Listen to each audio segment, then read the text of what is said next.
सभी लोगों का मेरे चैनल पर स्वागत है। आज मैं आपको अपने चैनल के माध्यम से बिहार पुलिस अवर सेवा आयोग द्वारा वर्ष 2020 में पुलिस अवर निरीक्षक और परिचारी या सार्जेंट के पद पर विज्ञापन प्रकाशित किया गया है, जिसमें पुलिस अवर निरीक्षक के 1998 पद, जबकि प्रारक्ष अवर निरीक्षक या परिचारी या सार्जेंट के कुल 215 पद के लिए विज्ञापन प्रकाशित किया गया है। इस प्रकार कुल 2213 पद के लिए विज्ञापन आया है, जो ये सभी छात्रों और छात्राओं के लिए सुनहरा अवसर है। इस परीक्षा में सफल होने के लिए सभी लोगों को जी जान से जुट जाना चाहिए। इस पद के लिए शैक्षणिक योग्यता स्नातक निर्धारित किया गया है और सभी लोगों का परीक्षा फल 1/8/2020 अथवा इसके पूर्व किसी संकाय में होना चाहिए।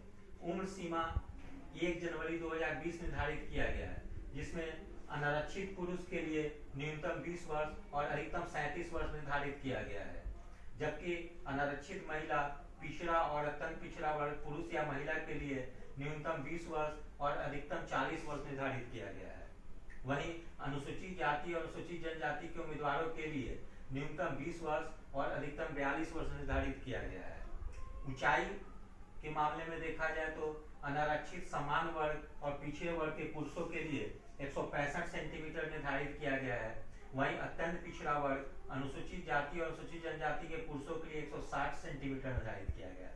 वहीं एक महत्वपूर्ण खबर सभी वर्ग की महिलाओं के लिए है, क्योंकि इस बार के विज्ञापन में सभी वर्ग की महिलाओं के लिए ऊंचाई जो 155 सेंटीमीटर कर दिया गया है। तो ये प्रथम बार ऊंचाई को घटाया गया है। इसे सभी छात्रों और महिलाओं के लिए सुनहरा अवसर है।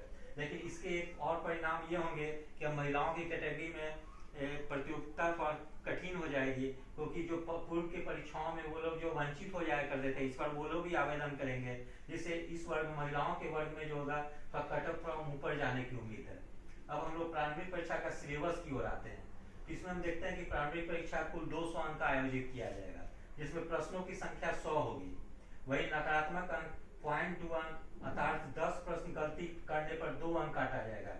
इसका मतलब है कि 1/10 अंक नकारात्मक रूप से काटे जाएंगे। वहीं इस परीक्षा में न्यूनतम उत्तीर्णांक अंक 30% या 60 अंक या 30 प्रश्न आना चाहिए, तभी वो सफल होंगे, मूल्यांकन होगा उनका। वहीं प्रारंभिक परीक्षा फल जो आएगा वो कुल रिक्ति का 20 गुना घोषित किया जाएगा। वहीं प्रारंभिक परीक्षा का सिलेबस की ओर ध्यान दिया जाए तो आयोग के द्वारा बताया गया कि समान ज्ञान और समसामयिकी मुद्दे इसके सिलेबस होंगे या पाठ्यक्रम होंगे, जिससे स्पष्ट होता है कि प्रश्नों में समसामयिक मुद्दों पर विशेष जोर दिया जाएगा। इसलिए सभी छात्रों और छात्राओं को करंट अफेयर्स का गहनता पूर्वक अध्ययन करना चाहिए, क्योंकि पूर्व के परीक्षाओं में देखा गया है कि सभी सेक्शन में करंट अफेयर्स से सबसे ज्यादा प्रश्न पूछे जाते हैं। अब हम आपको एक चार्ट के माध्यम से बताने का प्रयास करेंगे कि किस सब्जेक्ट से कितने प्रश्न पूछे गए हैं। तो अब तक बिहार पुलिस अवर सेवा आयोग द्वारा 4 परीक्षाओं का आयोजन किया गया है, जिसमें बिहार दरोगा प्रारंभिक परीक्षा 2017 का प्रारंभिक परीक्षा 12 मार्च 2018 को आयोजित हुआ। वहीं बिहार उत्पाद अवर निरीक्षक प्रारंभिक परीक्षा 2018 का 9 जून 2019 को आयोजित किया गया है। अब वहीं पिछले वर्ष बिहार दरोगा 2019 का 22 दिसंबर 2019 को प्रथम पाली में और बिहार दरोगा द्वितीय पाली का 22 दिसंबर 2019 को आयोजित किया गया। इस प्रकार मैं आपको चार्ट के माध्यम से बताने का प्रयास कर रहा हूं कि किस सब्जेक्ट से कितने प्रश्न पूछे गए। जैसे सबसे पहले इतिहास में देखा जाए तो बिहार दरोगा 2017 में 16 प्रश्न पूछे गए थे। वहीं उत्पाद अवर निरीक्षक में 15 प्रश्न पूछे गए थे, जबकि पिछले वर्ष आयोजित बिहार दरोगा में प्रथम पाली में 14 प्रश्न पूछे गए, जबकि द्वितीय पाली में 17 प्रश्न पूछे गए।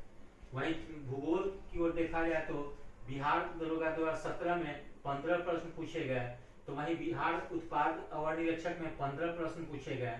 वहीं पिछले वर्ष आयोजित बिहार दरोगा प्रथम पाली में 16 प्रश्न पूछे गए, वहीं बिहार दरोगा द्वितीय पाली में 12 प्रश्न पूछे गए। अब हम विज्ञान को पर्यावरण सहित देखते हैं तो इसमें बिहार दरोगा 2017 में 18 प्रश्न पूछे गए, वहीं एक्साइज उत्पाद दरोगा में 16 प्रश्न पूछे गए, वहीं बिहार दरोगा प्रथम पाली में 17 प्रश्न पूछे गए और बिहार दरोगा द्वितीय पाली जो पिछले वर्ष आयोजित हुई थी 22 दिसंबर 2019 को, उसमें 18 प्रश्न पूछे गए। वहीं राज्य व्यवस्था की ओर देखा जाए तो बिहार दरोगा 2017 में 6 प्रश्न पूछे गए, उत्पाद दरोगा 2018 में जो कि कि 9 जून 2019 को आयोजित हुआ तो उसमें 16 प्रश्न पूछे गए। वहीं पिछले वर्ष 22 दिसंबर को आयोजित परीक्षा में प्रथम पाली में 10 प्रश्न पूछे गए। और वहीं बिहार दरोगा 22 दिसंबर 2019 को द्वितीय पाली में आयोजित में 9 प्रश्न पूछे गए। वे अर्थव्यवस्था की ओर देखा जाए तो बिहार दरोगा 2017 में 8 प्रश्न पूछे गए। वहीं बिहार उत्पाद अवर निरीक्षक में 1 प्रश्न पूछे गए। वहीं बिहार दरोगा प्रथम पाली में 1 प्रश्न पूछे गए। अब वहीं बिहार दरोगा द्वितीय पाली में 1 प्रश्न पूछे गए। अब देखते हैं हम लोग करंट अफेयर्स या समसामयिकी की ओर। इस पे सबसे ज्यादा जोर दिया गया है और इसमें देखा गया कि हर वर्ष जो है करंट अफेयर से पूछने वाले प्रश्नों की संख्या निरंतर बढ़ती गई है। जैसे बिहार दरोगा 2019 में बिहार दरोगा 2017 में 19 प्रश्न पूछे गए हैं। वहीं उत्पाद दरोगा में 22 प्रश्न पूछे गए हैं। वहीं पिछले वर्ष आयोजित बिहार दरोगा में 32 प्रश्न प्रथम पाली में पूछे गए हैं। वहीं द्वितीय पाली में 30 प्रश्न पूछे गए हैं। इसलिए सभी छात्रों और छात्राओं को करंट अफेयर्स की तैयारी पे विशेष जोर देना चाहिए, जिससे कि वो परीक्षा में और बेहतर कर सके। वहीं अंकगणित में देखा जाए तो पूर्व के 2 परीक्षाओं में जैसे 2017 अवर निरीक्षक और उत्पाद अवर निरीक्षक में अंकगणित से प्रश्न प्रारंभिक परीक्षा में नहीं पूछे गए थे, जबकि पिछले वर्ष आयोजित परीक्षा में प्रथम पाली में 5 प्रश्न और द्वितीय पाली में 6 प्रश्न पूछे गए थे। यद्यपि अंकगणित को प्रारंभिक परीक्षा के सिलेबस में उल्लेख नहीं किया गया है, फिर भी इस यहाँ से प्रश्न पूछे गए हैं। इसलिए सभी छात्राओं को जो प्रारंभिक परीक्षा में सिलेबस में नहीं भी दिया गया है उस सेक्शन को भी तैयार कर लेना चाहिए। जैसे कि रीजनिंग केवल मेंस में पूछने का सिलेबस में जिक्र किया गया है, इसलिए सभी छात्रों और छात्राओं से अनुरोध है कि वो लोग रीजनिंग का भी तैयारी बेहतर कर ले, जिससे कि अचानक पूछे जाने पर उन लोगों को कोई समस्या ना हो। वहीं विविध की ओर देखा जाए तो विविध पे भी ज्यादा जोर दिया गया है। जैसे बिहार अवर निरीक्षक 2017 में विविध से 18 प्रश्न पूछे गए हैं। वहीं बिहार उत्पाद अवर निरीक्षक में 15 प्रश्न पूछे गए हैं, जबकि पिछले वर्ष आयोजित बिहार दरोगा में प्रथम पाली में 5 प्रश्न और द्वितीय पाली में 7 प्रश्न पूछे गए हैं। इस प्रकार कुल 100 प्रश्न पूछे गए हैं विभिन्न परीक्षाओं में। वही अब मेरे द्वारा इस परीक्षा में बेहतर प्रदर्शन करने के लिए कुछ पुस्तकों की अनुशंसा की जा रही है, जिसमें लूसेंट समान ज्ञान और स्पीडी समान अध्ययन का अध्ययन अपरिहार्य है। लेकिन इन दोनों पुस्तकों के अध्ययन से सभी छात्र और छात्राएं मात्र 30 से 40% बेहतर कर सकते हैं।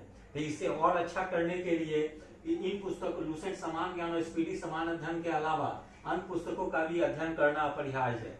जैसे मेरे द्वारा अनुशंसा किया जा रहा है कि इतिहास विषय के लिए हिरन कंपटीशन टाइम्स जो कि इलाहाबाद से प्रकाशित होती है, इसका अध्ययन किया जाना अनिवार्य है, क्योंकि इस पुस्तक में काफी ज्यादा तथ्यात्मक सूचनाएं दी गई है, जो कि सभी छात्रों और छात्राओं को विभिन्न परीक्षाओं में बिहार दरोगा के अलावा अन्य परीक्षाओं में भी काफी मदद करेगा। इसलिए मेरा अनुरोध है कि सभी छात्र और छात्राएं इस पुस्तक का अवश्य अवलोकन करें। उसके अलावा इस पुस्तक को पढ़ने के बाद घटना चक्र, जो कि इसमें पूर्व परीक्षाओं का हल प्रश्न पत्र है, तो प्रत्येक चैप्टर पढ़ने के बाद घटना चक्र से उस अध्याय को सॉल्व करना चाहिए, जिससे कि उन लोगों का तैयारी और बेहतर हो सके। इस प्रकार इतिहास विषय में किरण कंडीशन टाइम्स और घटना चक्र का अध्ययन अपरिहार्य है।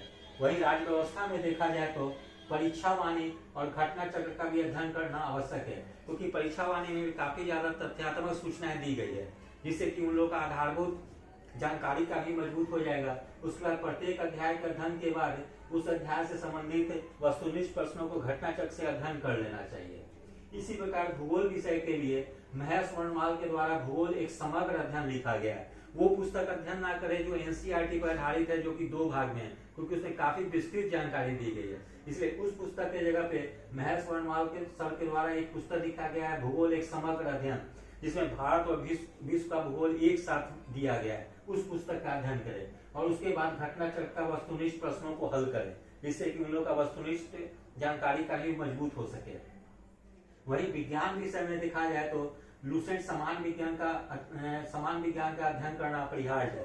लूसेंट समान विज्ञान की विशेषता यह है कि ये एनसीईआरटी पे आधारित है, जिससे कि सभी छात्रों और छात्राओं की आधारभूत जानकारी काफी मजबूत हो जाएगी। अब वही लूसेंट समान विज्ञान के अध्ययन के बाद घटना चक्र से वस्तुनिष्ठ प्रश्नों को हल करना चाहिए। वहीं देखा गया है कि अर्थशास्त्र से ज्यादा प्रश्न नहीं पूछे जा रहे हैं प्रारंभिक परीक्षा में, इसलिए अर्थशास्त्र का अध्ययन कोई लूसेंट समान ज्ञान में जो अर्थशास्त्र दिया गया है कोई उसी का अध्ययन काफी होगा। वहीं पर्यावरण से भी देखा जाता है कि बिहार दरोगा में प्रश्न पूछे जाते हैं, इसके लिए घटना चक्र का अध्ययन करना अपरिहार्य है, जिसमें कि विगत वर्षों के प्रश्नों का एक जगह समाहित करके दिया गया है। इसलिए पर्यावरण के लिए घटना चक्र का अध्ययन काफी उपयोगी होगा। वहीं करंट अफेयर्स या समसामयिकी पे विशेष जोर दिया जाना आवश्यक है, क्योंकि इससे देखा गया है कि शुरू में 19 प्रश्न, 22 प्रश्न, 32 प्रश्न और 30 प्रश्न, इस प्रकार क्रमिक रूप से करंट अफेयर से पूछे जाने वाले प्रश्नों की संख्या बढ़ती जा रही है। इसलिए सभी छात्रों और छात्राओं को करंट अफेयर्स की तैयारी पे विशेष जोर देना चाहिए। इसके द्वारा मेरे द्वारा कुछ पुस्तकों का अनुशंसा किया जा रहा है। इसमें स्पीडी का अध्ययन अनिवार्य है। उसके अलावा परीक्षा मंथन एक इलाहाबाद से प्रकाशित होती है, उसे भी अध्ययन करना चाहिए। घटना चक्र भी इलाहाबाद से प्रकाशित होती है, उसका भी अध्ययन करना चाहिए। इसके अलावा प्रतियोगिता दर्पण के कुछ विशेषांक जैसे जनवरी अंक, अगस्त अंक और सितंबर अंक, ये 3 महीना का अध्ययन करना अपरिहार्य है, क्योंकि इसमें वार्षिकांक या अर्धवार्षिकांक का उल्लेख होता है। तो प्रतियोगिता दर्पण का भी अध्ययन करने से करंट अफेयर्स काफी मजबूत हो जाएगी। उसके अलावा समाचार पत्र का भी हिंदुस्तान या दैनिक जागरण का अध्ययन अपरिहार्य है, क्योंकि पिछले वर्ष आयोजित परीक्षाओं में देखा गया कुछ प्रश्न ऐसे पूछे गए थे जिनका कि उल्लेख किसी पत्रिका में नहीं था, वो डायरेक्ट वो समाचार पत्र से आए थे। इसलिए कुछ समाचार पत्र का भी नियमित रूप से अध्ययन करना आवश्यक है। वहीं पिछले वर्ष आयोजित परीक्षा में देखा गया कि प्रारंभिक परीक्षा में अंकगणित का उल्लेख नहीं होने के बावजूद भी 5 और 6 प्रश्न प्रथम पाली और द्वितीय पाली में पूछे गए।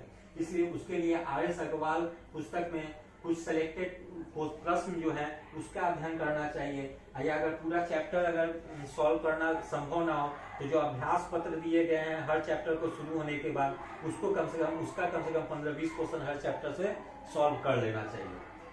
वहीं इसमें देखा जाए कि विज्ञापन में परीक्षा शुल्क के बारे में वर्णन किया गया है, जैसे अनारक्षित पुरुष व महिला, पिछड़ा वर्ग, अत्यंत पिछड़ा वर्ग, पुरुष और महिलाओं के लिए 700 रुपया, वहीं अनुसूचित जाति और अनुसूचित जनजाति पुरुष और महिलाओं के लिए 400 रुपया निर्धारित किया गया है।